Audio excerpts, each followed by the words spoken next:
back to Real Cast Fishing. Your host, Glenn, with the COAF Fishing Field Team, the COAF Field Team on YouTube.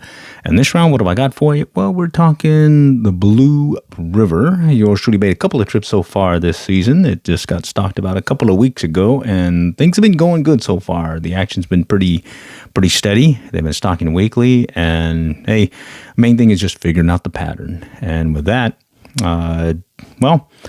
I think I figured trying to get things started, I'll hit this little video here just to get things started and just to, call out a few things as we go through the video. So let me open it up and let's see if I can move it over. Okay. I think I need to restart it. Here we go. Using an olive near deer to start out the day. I did tie some little squirmy worms as well, and the water's looking really nice right now. I think we're gonna go fish the rock. That's that point right there. And looks like we got somebody fishing downriver by the island. The water is flowing really nice, really clear. Oh yeah. Another beautiful day on the blue. Okay. All right. Let's just work our way. The rocks are pretty slippery, so you do want to make sure you do the old 3-point maneuver. All right. All right, we're here. And I'm not sure if I want to use an indicator, but over the years it seems to do really well having an indicator here. I'm using the cork strike indicator. That one's got a little rubber gasket. I've used it several times in other videos. Let's start out deep. Let's go about 3-4 foot. There's a deep hole right in front of me, and then it kind of tails up a little bit as you get closer to the rocks over there by the crossing. And believe it or not, I've thrown my camera down here, and you'll see some of them just kind of lingering in the area just right down below here. So let's just kind of do a dead drift and see what happens. Maybe twitch it a little. There's a hit. There's another hit. Little tap taps. See if I'll just set the hook as soon as I see it move again. Right there. Okay. We got movement. We'll cast it over here. Okay. I'm gonna let it drift down. It's got some water flow. Okay. Just gonna give it little twitches. Just see if the little movement might get them to hit. There's a hit. Oh, look at that. Right on top. All right. We've got trout in the river. There's a hit. It's like they're barely tapping it. Kind of weird. It's expecting a more harder, oh, there we go. Harder strike like this one. All right. First fish of the season. On the line. Oh yeah, he's a nice one too. And you know how it is, I always keep the first fish of the season. Well, in this case, I'm not going to keep the first fish of the season. Let's go. A little twitchy twitch. Got a little leaf right next to it. Let's see if I can get it to... There we go. Oh, that one hit it. That one hit it good. And then I hooked onto a leaf. Well, I got it pretty low. I'm gonna raise it up a little. Drop the indicator about 6 inches or so. Not sure why, other than well, just see. Maybe that might help. Because my mojo is off right now, and I must fix it. Okay. See if I can get him to hit. There he goes. Oh, still missed him. Holy cow. All right. I gotcha. Just got a little practice, that's all. Yeah, definitely want to bring wading gear because a lot of times fishing from the bank can be limited for you. Okay, and getting some good pops here.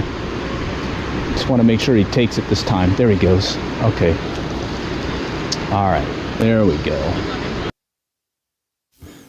Okay, bear with me. I'm trying to figure out why I'm not seeing any of the chat items coming through. And I don't want to leave you hanging here. So let me just do another quick hi. Because it doesn't seem to be registering for some reason. Yeah. So. Okay. All right, well, let me try a different workaround here. Let me start the video again, and I'll work off my iPad to see if I can see any of the any questions or comments coming in on the chat. All right, so bear with me. I'm going to go ahead and run the video while I open up my iPad. There we go. Let's put the net on him because I already lost 2. All right, come on, guy. Oh, come on.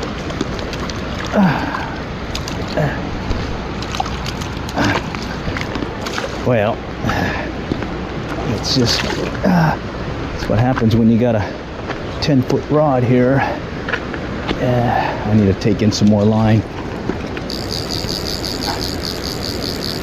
And by the time I get him in, he's going to be off. Shoot. Probably helps that my hook is good now. Okay. All right, let's bring him in. Yeah, I guess rule of thumb, make sure you check your hook, make sure it's good to go. All right, come on. All right, first fish of the season. Beautiful looking rainbow trout right here on the olive near deer. A little twitchy twitch, see if we can get him to go. There's a hit. There, he's on. He is on right there. Not like the other one. All right. Okay. Oh yeah. And again, the limit is 3, and you got to make sure you have your customer tag on your creel. So most of the hits have been down river from me, right in this area. I did get a few hits here and a couple of hits that way. Haven't tried going forward yet. Kind of just staying over here in this one spot since it is the hole. Getting the more taps again. There's another hit. Right. Yeah, looks like we got some smallies. Small ones. There are some nice sized ones in the river too, though. Okay. Alright. And then for my leader, or for my tippet, I'm just using 6-pound Stren mono. Same stuff that I put on my BFS gear. Main reason is I brought some 2-pound fluorocarbon, and that stuff just breaks way too easy. Just kind of playing it a little bit here, just have a little fun. I guess the slow dead drift style is what's working right now. There's another hit. All right, there's another hit. Fish on. Fish on like Donkey Kong. Let's bring him in. No net this time. We're not really being picky or picky right now, so we're not gonna keep them all. But holy cow, this guy looks good though. Too bad he won the first fish of the day. All right, come on, home slice. There you go. All right, right there. Yeah, it's not bad. There's another hit. Just giving it a little twitch. Another hit. See if he'll come back and hit it. kind of popped it twice. Okay, I having to do a workaround to see what questions or comments come up, and let me just go work through them from my iPad. One of them, would you consider this a large fish or a medium fish? I call it really just, when it comes to stocker trout, for the Blue River, Oklahoma trout stockings, 14, 15 is a nice size trout. Stockers normally going 9 to 14 or 13 inch in the Texas Parks and Wildlife stockings here in Texas. But Oklahoma, the ones that I kept for that first trip, 2 of them would be, I'd say, more than average of what I've been catching. I think the last one was the smallest one. So I would just say they're stocker trout. So I wouldn't say they're large. I wouldn't even say they were medium. They were stockers. Let's see. Sup, brother? What's your craziest catch recently? Craziest catch recently? I caught a turtle. Yeah, I caught a turtle. All right. So let's see. So let me go ahead and run the video, and let's see if we got any other questions popping up. Let's just kind of pop it again, see if he'll come back. Yeah, there was one season right there. One season where this was flowing really fast and really muddy. Oh, a jumper. And I was getting all my hits fishing it downriver, but twitching it upriver. And yeah, that one did pretty well.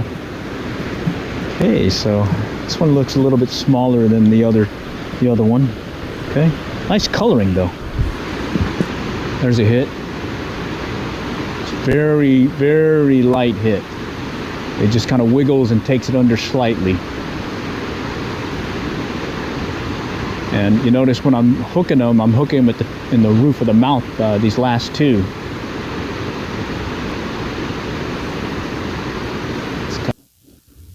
Okay, here's another question. It's from Colin. What size Rainbow Warrior do you use on the blue? I just tied up a few on a number 18 jig hook on the trip on the 4th.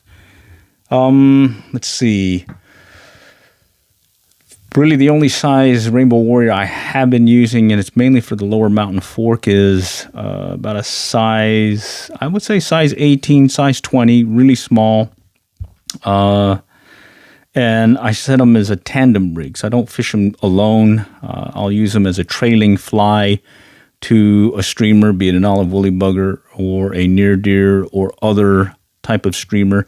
Initially, if I'm fishing, let's say midges, again, we'll use that more of a trailing fly. So it's very rare that I would fish a Rainbow Warrior alone. I usually fish it as a trailing fly to a tandem rig.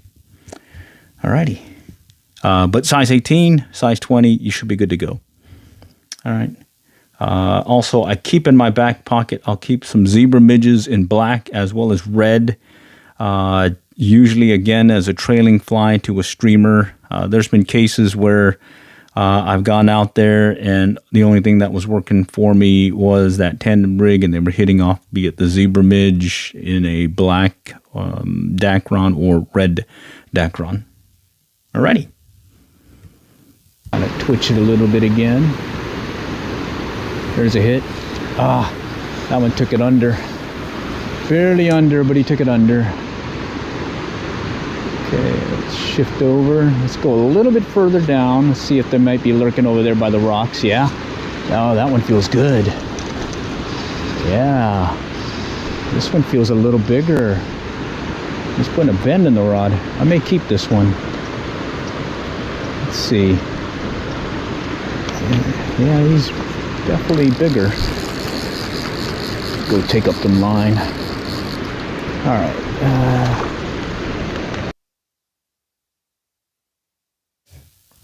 Okay, and some key call-outs to just kind of throw at you this round is usually when I'll hit the blue in particular, I'll usually start out with a streamer, typically an olive pattern, just because it just seems to work year in, year out. over the years. And then from there, I'll make the adjustment, either in depth as well as in presentation. So sometimes the dead drift, sometimes the short pull retrieve, sometimes a fast retrieve. If none of those are working, then I'll start switching flies, try different. It's not really the fly itself or pattern that I'm switching. It's really I'm switching the coloring.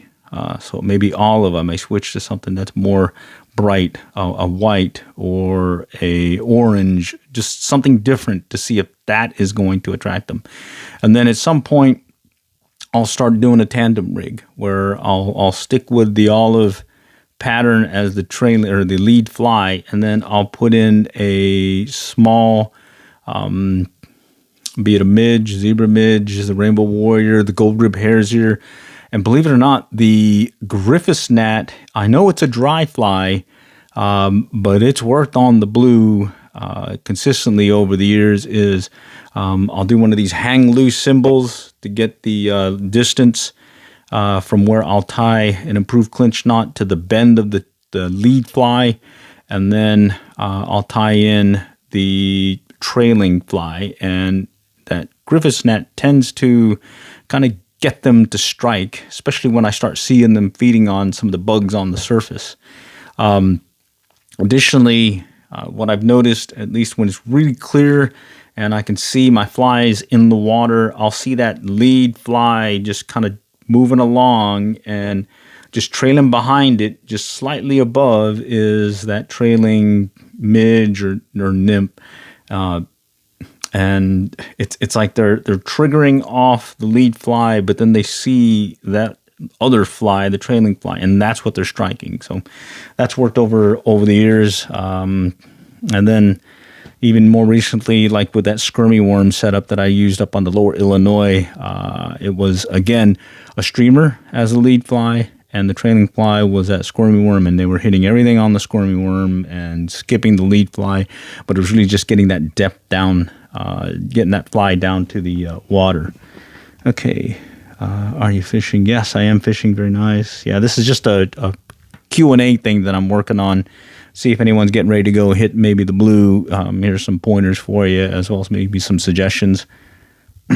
Okay. Let's see. Envy, sometimes. Oh, everyone's got problems. It just how you handle them. Okay. Let's see. I guess this coming weekend, it's probably going to be pretty clobbered because it's the Thanksgiving weekend. So it may be a little bit tough to fish places, specifically on the blue. Additionally, I think we're going to get some pretty hefty winds, as well as some drops in temperatures. And what I noticed is when the temperatures drop, it seems like from a presentation standpoint, I'll lean a lot more to a slower presentation as well. So I'll probably be dead drifting under a strike indicator, just making sure my indicator is following the bubble line, and I'm looking for any indication of a strike. Cold weather flies that seem to work over the course of the seasons have been, let's see, waltz worm, Pat's rubber leg, and gold rib hare's ear nymph. Those seems to be working. Additionally, one of the key things with the Pat's rubber leg is it's got these real microfiber legs that it's just barely moving in the current, but those little microfiber legs is enough to give it some action that triggers the strike. And the main thing I notice is when temperatures are cold, it's really just getting your fly down to where the trout are. So if you just miss it by a foot above, you're probably going to see a lot of trout just kind of skip your fly. So at that point, you're not getting a strike. It's cold. You've already set your fly at whatever depth. Go ahead and drop it another 6 inch or a foot and see if that makes a difference. That kind of helped this last round when I hit the Blue River this past weekend. Okay. let's see. I'll be at the Blue on the 4th, hopefully. Caught a bunch last time I was up there on the black DM jig near deer. It was the only thing they would hit. All right, cool. I'm trying to make another trip here sooner than later. Hopefully, if I can sneak away this weekend, I may hit it over there, regardless if there's a lot of folks up there. But what I do notice a lot of times is once you find that color pattern and once you find the depth, then after that, it's really just the presentation. Do they want a slow, fast, jerky, twitchy, whatever? After that, you're good to go. Also, just keep in my back pocket is I'll start out with a single fly, but there are those times where that tandem rig, it will make or break your trip. So I've gone out there and it's been brutal. Fished a couple hours and maybe got a couple of hits and didn't know what to do. And then what I learned over a course of several seasons is, hey, just go ahead and try a tandem rig. Your lead fly and then a little trailing nymph or other type of fly, and that may be enough to trigger them to strike. And additionally, pay close attention to some of the old timers that are out there as well. I've fished right next to other guys and they're just tearing them up. At the same time, I'm maybe getting a hit or two, and that's about it. A lot of cases I've seen where I'm sitting there fishing away with one fly, and the person one over from me is using let's see, there was one case, the patch rubber leg was tearing him up. More recently, another individual that I've met over the years, he was using the poacher, Egan's poacher, in an olive color, and I would catch one, he would catch 10. That much of a difference, and we were basically fishing the same spot. The other thing is, take a look at those flies that they have at Scotty's. Jason has a pretty good selection, and a lot of those flies are tried and true flies that have been used and have worked and produced trout over the years. The main thing is just finding what the pattern is that particular round. This last trip, I only got 2 that I kept. I was trying for a third one to get my limit, and I missed out. I kind of got a little greedy, and I was letting go a lot of other fish. And then when it came time to, I need to keep one to make my limit, well, it didn't come through. And in fact, the one that I was going to keep, the reason I lost them is it dropped out of my hands and it went right into the river. So bummer on that. But anyways, I still had a good time. But I did find the bite was slower compared to the week before. They were still hitting on the olive pattern. They were still hitting on the dead drift, as well as the slow, short pull retrieve. So you're taking your fly line and you're doing these short pulls and give it a little darting motion. I was getting hits in that manner. Additionally, there was several points where the sun was in my eyes, and I think I'm going to do my next fishing beam on that. Is the reason why I didn't catch a fish was because of the sun. Because what happened was the sun was in a position to where it was right where it was glaring on the river, and I could barely see my indicator. And a lot of times I was covering, I didn't have my hat, I just had a hoodie to keep my head warm because it was cold.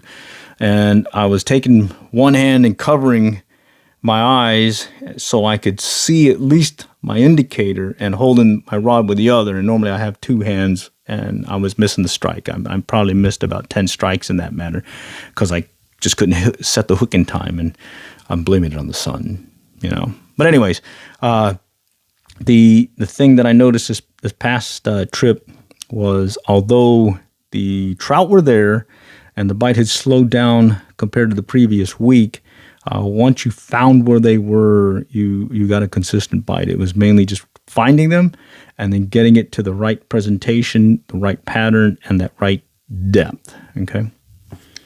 All right. So hopefully that's been helpful for you. Let me go ahead and run the video and see if any more questions pop up.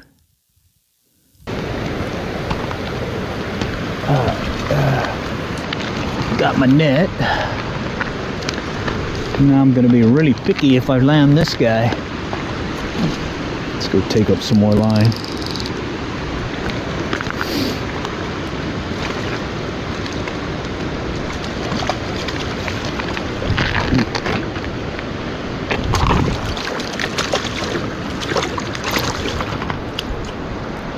Alright, bear with me. Alright, yeah, this one's bigger. Oh yeah, we got some nice ones. Okay, so we've gotten 2 keepers, the first fish of the season and of the year. And then we got this guy, real nice guy. This one's going in the bag. In the bag. Alright, and again, it's a 3 fish limit, so 2, now 1 more to go, so I gotta be really picky. Show you. And then one other thing to call out, you'll notice that I use a canvas creel, and it's one that I replaced an older one that I had for 30 plus years. This canvas creel, you just dip it in the water and just keep that evaporation going, and that trout will stay pretty fresh for the whole trip, especially during the winter months. I have used it over the summer months for other fish, and it's worked, but works really well in the winter months. And the main reason I like the creel over a stringer is I do a lot of moving around, so I'll keep it easy to just throw over my shoulder and move on to the next location, next spot, and it just makes it a little bit more mobile. And then at the same time, well, sometimes you don't want to show everybody what you've got. Just hint, you know, I mean, it's the old fisherman's secret. You don't tell all your secrets, if not any. But in this case, I have a tendency to say more than I need to. Anyhow, I like using the creel.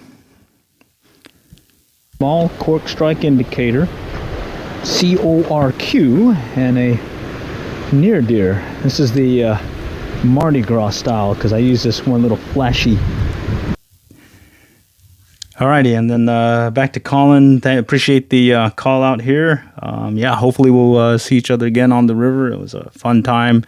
Yeah, love the blue. Alrighty.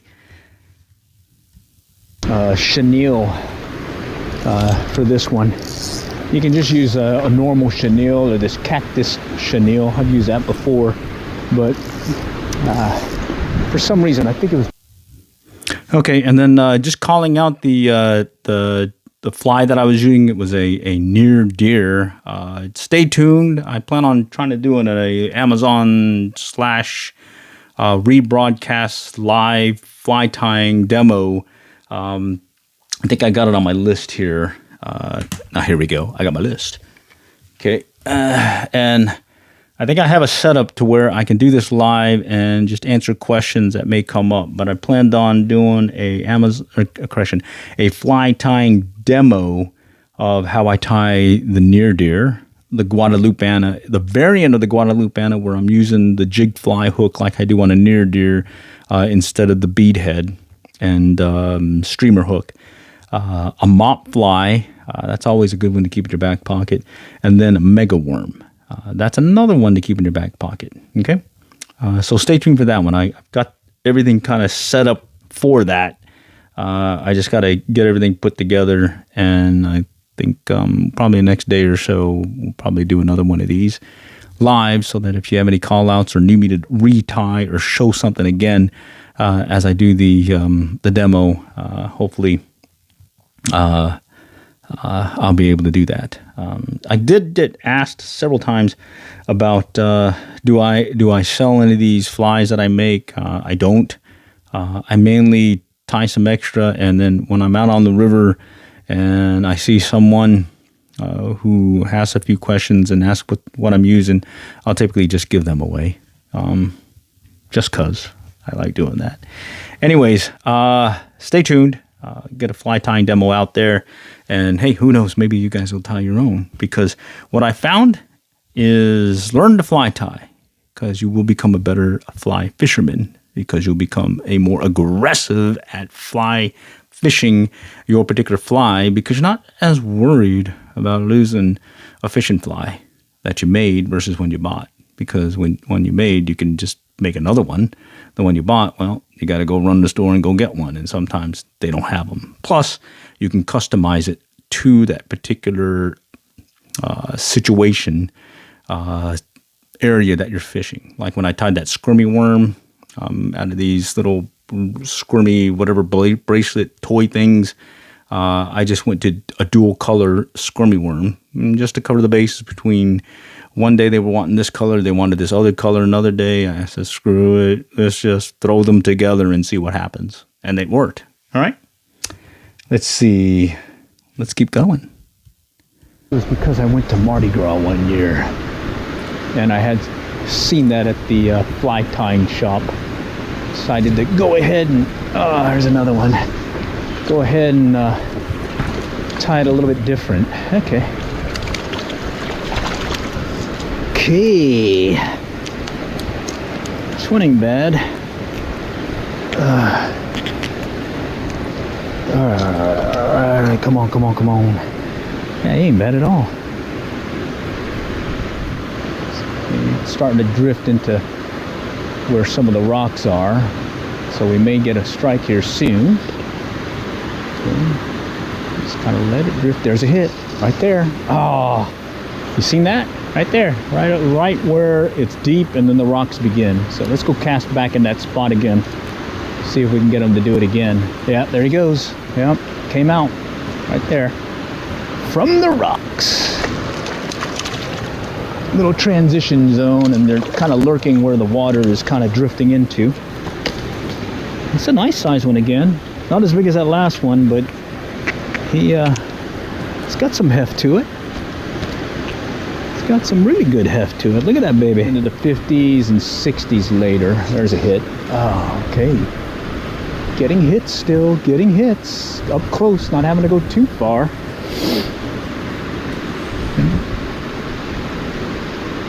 Just gotta let it drift. Dead drift's time. You'll see a lot of my videos where I'm pond fly fishing, and it's really... Oh, there's a nice one. Yeah, if it was later in the day, I might keep this one. But I won't. We're going to bring them in and let them go. Oh, come on. He's putting a really good fight. All right. Come on. Talk to me, buddy. All right. Yeah, I think he's in between that last one that I caught and... between the two that I kept. I mean, it's got a little sausage-like look to them right here. Hole and then rocks all up in there. But they will hide in those pockets and holes and whatnot.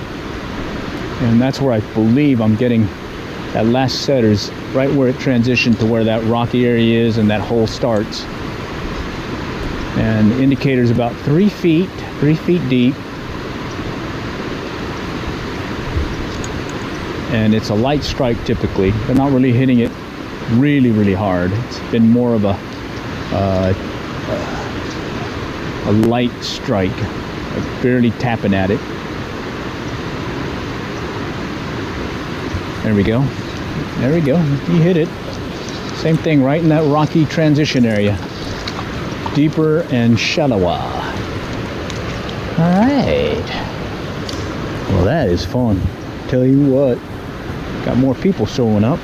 Again, this is the second day since they stock trout, and they'll do that weekly all the way into March. They haven't stocked the catch and release area, and the catch and release area is a really good place to go to for some fun, larger size trout. They typically stock them with some really nice size trout, and they'll stay in the river up until March, I think, and then that final month it'll be put and take, so you can keep them. They typically stock the catch and release area twice a season. There's a hit. Okay. There's a hit. There's another hit. All right. A little shallow one.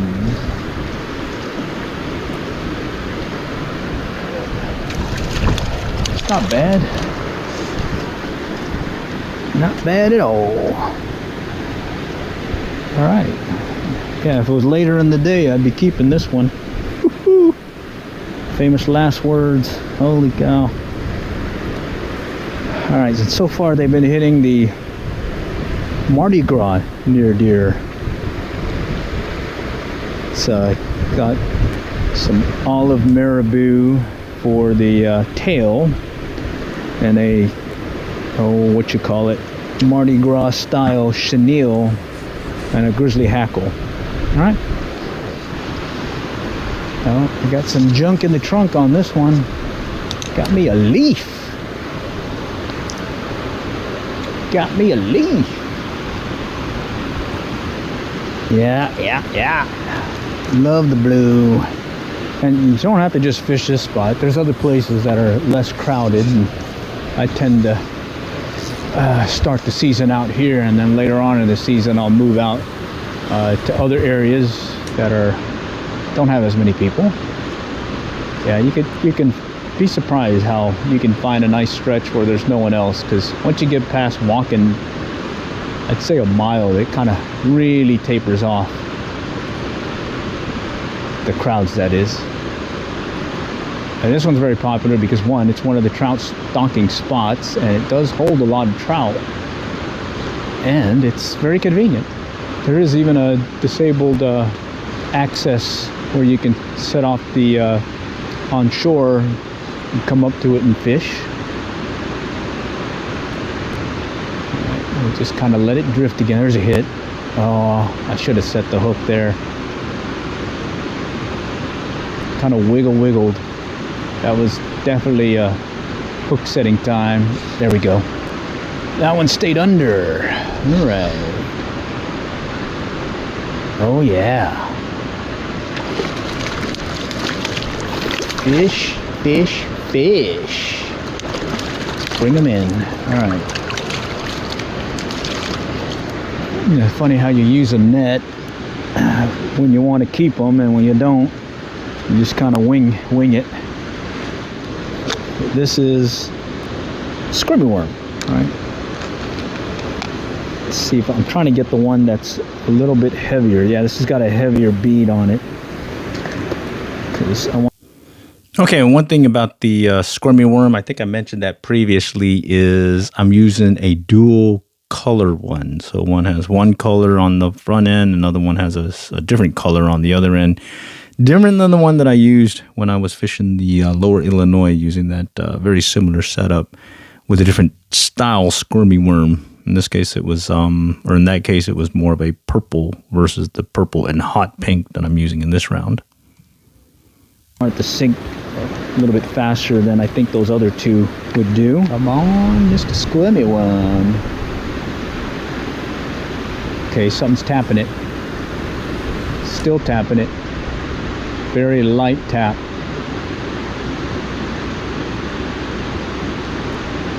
There he goes. All right, Mr. Squirmy worm works.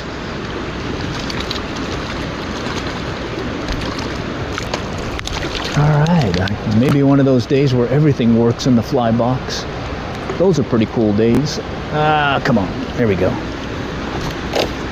All right, I'm using it's one of them swoosh or squish toys. They're like a little ball or a bracelet that your kids may have. Okay. And I use two different colors, a purple and a pink. I don't know what to call the fly. I just call it a squirmy worm because it's easier to call it that. Oh, we got a runner. This one's got a little bend in the rod too. Yeah, he sure did feel bigger. Sure did feel bigger.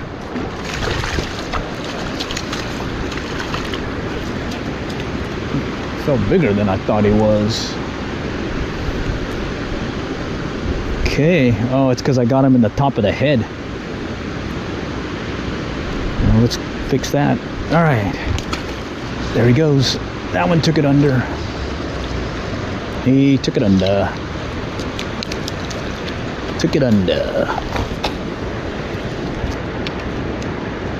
Yeah, it's not fast action, like moving stuff. this round. It looks like it's more finesse style, like light presentation, and getting your hits that way. All right, and here again is the squirmy worm that I'm using. Okay, so it's 2 sections. I got one here that I tie up forward, put the bead on there, and then I tie this one and I leave a little collar here. And this is a heavier bead. I got another one that is, or actually 2 with lighter beads. I went with this one just because I want it to sink faster. I'm gonna let it drift along again. Just kind of pop it again. There's the hit right there. This one's putting a bend in the rod. What is this guy? Now, foul hooked. Hit him in the back. That's why he looks like he's so strong. Holy cow. Oh, come on. I foul hooked him. Got him in the side. Oh, man. Let's see if I can get that out. Nope, forceps time. Yeah, so yeah, give yourself a try on this little squirmy worm. Okay, definitely can catch a fish or 2 with it. Squirmy worm. And I tied it different than before. Mainly I added more of a collar here to give it a division between the 2 colors. Alright, let's go back upstream.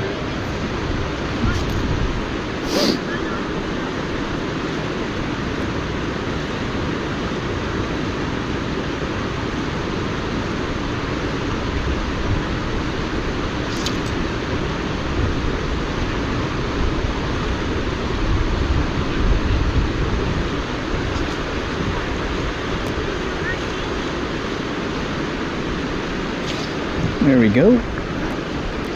All right, he took it under. Got a jumper.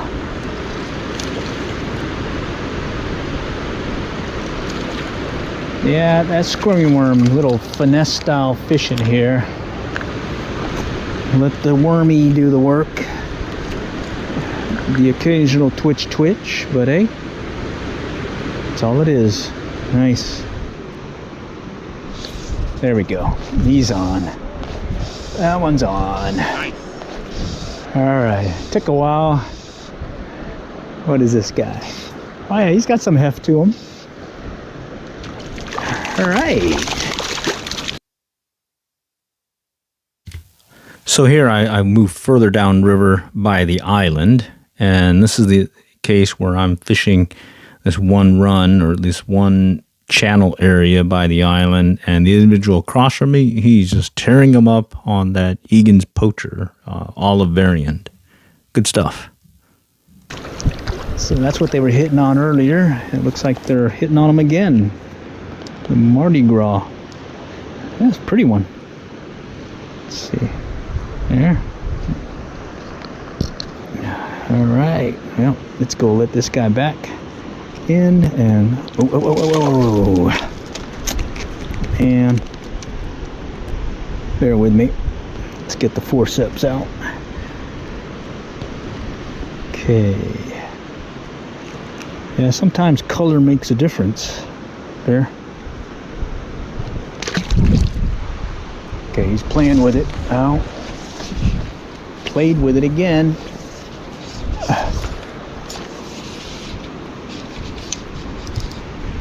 And that's 4 definite hook strikes where they're strikes where they're taking that indicator completely under, and I am definitely missing them.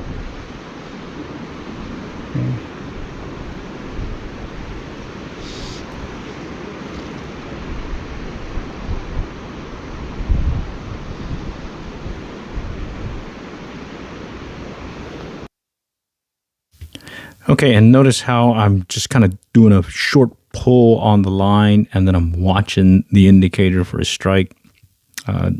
Things have slowed down compared to earlier upriver over there by the low water crossing.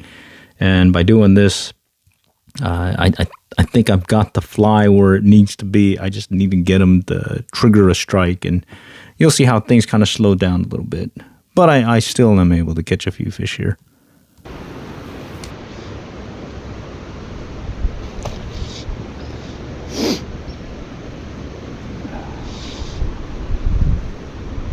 Come on, come on. There he goes. He's playing with it. There he goes. That one actually stayed on. Holy cow. It's like he came back and hit it twice. All right. Oh, another pretty one. Yeah. A lot of color on it. Oh. Okay, and different from earlier. We were about 3 foot under the indicator. This time we're about 4 foot under the indicator. Okay. What was that? Oh, geez. 6 pound strand mono. So like 4x, like almost 4x to like 3x. Yeah, I think what is it? 7 pound, maybe that's like 5x. Yeah, I mean before I used 5x, and then ever since I went to just using cheap mono or strand mono, I just go by poundage now. So I'll go to 2, 4, and 6.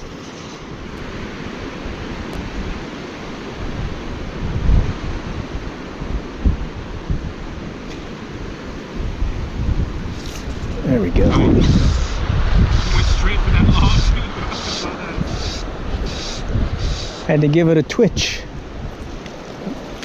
Oh, that's a jumper there. Nice. All right. Guadalupana. All right.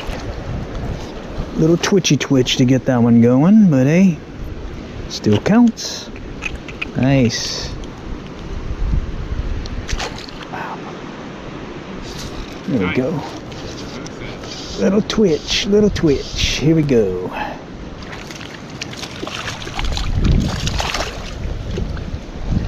Another pretty one.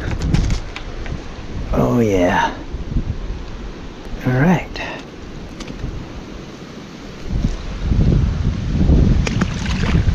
And this is Guadalupana. Use a Palmer or dry fly style hackle, and I'm kind of Okay, and as I mentioned earlier, do stay tuned. I planned on doing a fly tying demo, and I'll include the Guadalupana pattern that I just used to catch a trout here.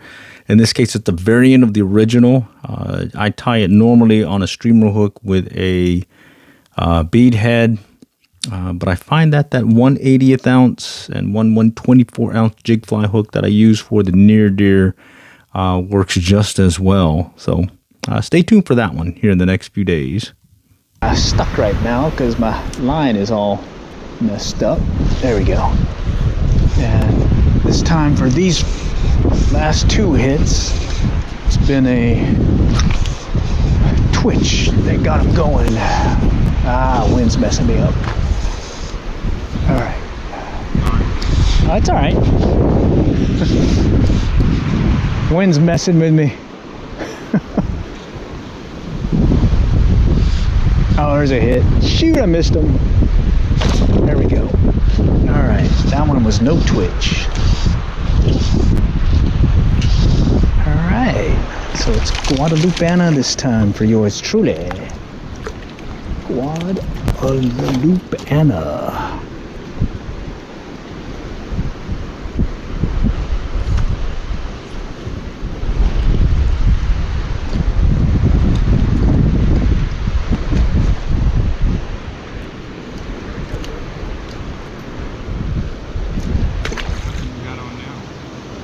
Guadalupana. There we go.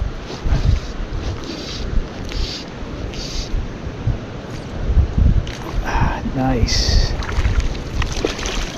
It's like a leech, I guess.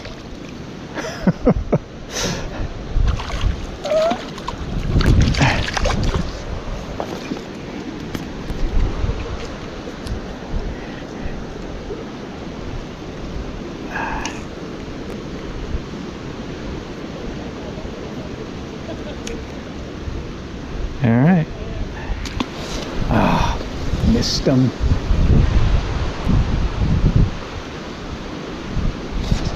Got him. Got him. Got him. Got him.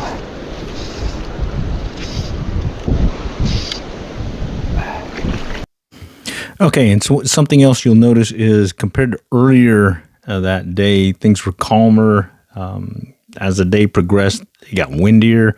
And at this point, it's kind of weird. The current is going downriver, but because the wind is blowing upriver, you're getting some kind of weird flow when it comes to water. There's some pockets where the indicator is actually going upriver at some points, or kind of stalling in the river.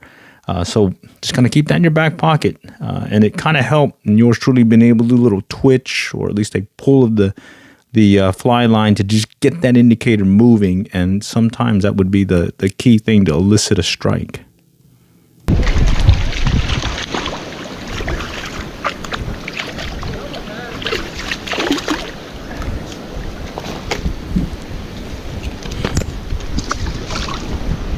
Then we can call it quits.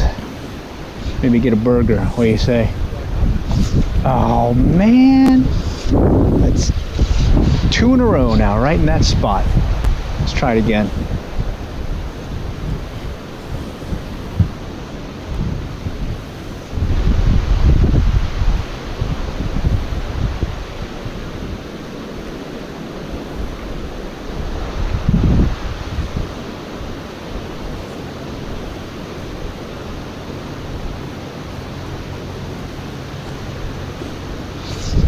All right, there we go. All right. Got a little fighter. He's kind of small. I think we'll try getting a bigger one here since we got time. Okay, that's on the Guadalupeana. All right, come on, Guadalupeana. Okay. Right. There we go. Wow, that took too many missed strikes.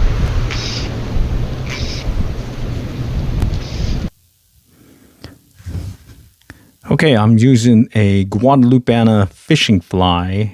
Additionally, earlier I was using an olive near deer, and I also was using the squirmy worm, another fishing fly made with some really stretchy plastic thing that, well, it looked like enough for the trout to hit. Too many missed strikes. Okay, let's go grab the net, because I'm gonna keep this one. And yes, I do tie them myself. There's only a few that I'll purchase, and it's mainly because some folks tie them a lot better than I do, as well as there's some really complex patterns out there. We will call it a limit. And then we're going to fish it just a little bit more. Okay. All right. Nice. Good stuff.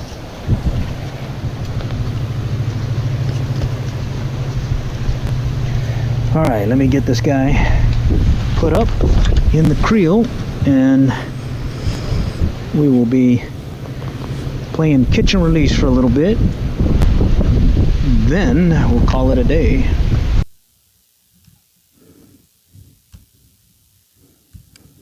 Okay, so that was pretty fun. Just kind of running through. That was the first trout limit for the 2024-2025 trout season for yours truly. Like I was saying earlier, I plan on doing a fly tying demo to show you some of the flies that I tie and used on the Blue River, most recently in this trip. So look for an olive near deer, the Guadalupeana, looking at doing a mop fly as well as the mega worm. Those are some really simple patterns, but very effective ones that you can use when you're hitting the blue. I'll probably be coming out here in the next few. I'm going to do it live. I've got a setup here for it and everything. But that said, I think there's some folks that joined later. So I'm going to go ahead and rerun the video. and see if anyone has any additional questions or comments that come up from it. I'll monitor the chat. Earlier we had some little technical difficulties with the chat, but it seems to be working now, so I can answer any questions as they pop up. So let's go ahead and rerun the video, and this is going to be the first trout limit for the 2024-2025 trout stocking season on the Blue River in Oklahoma. Let me just open this up and let's begin. Okay, it's November 16th, first day fishing over here at the Blue River for 2024-2025 stocking season. I stocked it yesterday with some trout. There was a delay this year. They normally stock at the beginning of November, but they were going to delay it to December, but now it's stocked. So let's see if we can get something today. Got the Orvis 3-weight and using an olive near deer to start out the day. I did tie some little squirmy worms as well, and the water's looking really nice right now. I think we're gonna go fish the rock. That's that point right there. And looks like we got somebody fishing downriver by the island. The water is flowing really nice, really clear. Oh yeah. It's another beautiful day on the Blue. Okay. All right. Let's just work our way.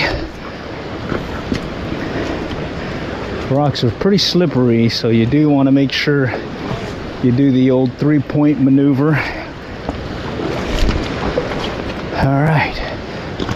All right, we're here. And I'm not sure if I want to use an indicator, but over the years it seems to do really well having an indicator here. I'm using the cork strike indicator. That one's got a little rubber gasket. I've used it several times in other videos.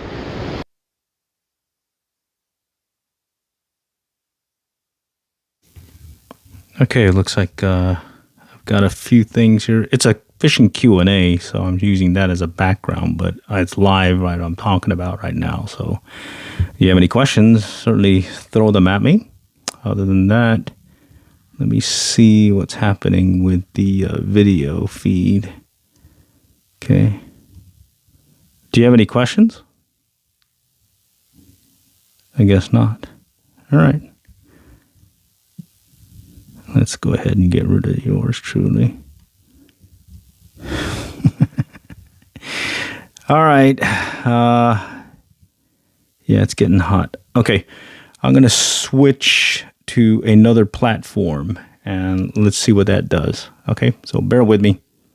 I'm going to end this stream and shift us to a different stream.